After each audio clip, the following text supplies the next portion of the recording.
il y a dans la vie de chaque être humain des dates clés. Des dates qui sont donc des changements ou des passages d'un moment à un autre. Et dans la vie de Malek Ben Nabi, il y a une date extrêmement importante, c'est décembre 1931. Puisque avant cette date, Malek Ben Nabi, qui est né en Algérie, qui a vécu en Algérie, qui est un Algérien, qui vient ensuite en France pour faire ses études, développe des idées, développe des réflexions face à justement l'adversité qu'il vit, aux difficultés qu'il rencontre, au bouleversement qu'il y a dans le monde, à la colonisation, à la colonisabilité.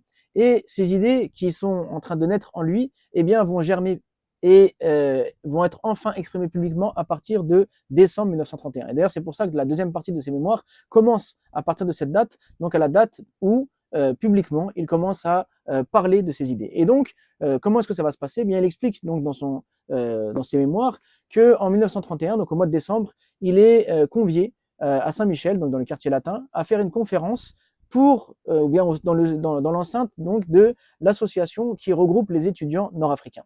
Et il va faire une conférence qui s'intitule Pourquoi nous sommes arabes. À la fin de cette conférence, tout le public sera très enthousiasmé et verra Malek Ben Nabi comme le penseur de l'unité du Maghreb, puisqu'il aura réussi, en mobilisant donc l'histoire de l'Afrique du Nord, à unir dans une même cause et dans une même histoire le Marocain, l'Algérien et le Tunisien, et donc ça aura eu un impact vraiment très fort. Et d'ailleurs, tout le monde lui demandera par la suite de devenir le président de cette association. Alors, cette date donc du mois de décembre est assez intéressante parce que pourquoi nous sommes arabes? Et nous sommes aujourd'hui donc le 18 décembre 2024, et le 18 décembre donc c'est le moment où on célèbre donc la langue arabe, donc c'est le moment, on va dire, mondial de célébration de la langue arabe. Et donc lui, il nous pose cette question, pourquoi nous sommes arabes? Et donc il répond par une conférence. C'est donc la première fois qu'il prend la parole publiquement et qu'il rentre dans la bataille des idées, qu'il rentre dans la diffusion des idées. Et c'est intéressant puisque ça se passe en 1931, et juste avant, il y a eu le lancement de l'association des ulama, qui donc eux aussi décident à cette date clé, donc 1931, de rentrer aussi dans la bataille des idées et de proposer une révolution culturelle, une révolution spirituelle. Donc 1931 est un moment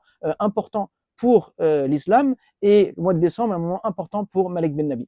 Et par la suite, lorsqu'il parlera de cette conférence, il changera son titre. Au lieu de conserver l'intitulé Pourquoi nous sommes arabes, il aura un autre intitulé qui dira Pourquoi nous sommes musulmans. Puisque entre-temps, il y aura eu le panarabisme, il y aura eu donc des tentatives de se réunir autour donc de l'arabité, et lui voyait que l'union doit être autour de l'islam, qui englobe beaucoup plus de choses, et l'idée forte qu'il développe dans ses livres, justement, c'est que cette religion, l'islam, qui est authentique, doit retrouver son efficacité, et donc il focalise les musulmans sur connaître l'islam, mais rendre l'islam efficace, retrouver le goût de l'efficacité, afin que le monde musulman puisse prendre sa part dans la civilisation humaine et participer à cet effort civilisationnel. Donc, mois de décembre, il y a deux choses à retenir. C'est le moment où Malek Ben Nabi sort de l'ombre et participe enfin à la bataille des idées, après toutes ces idées qu'il a, on va dire, fait naître en lui de par son observation, de par son analyse, de par ses lectures et de ses réflexions.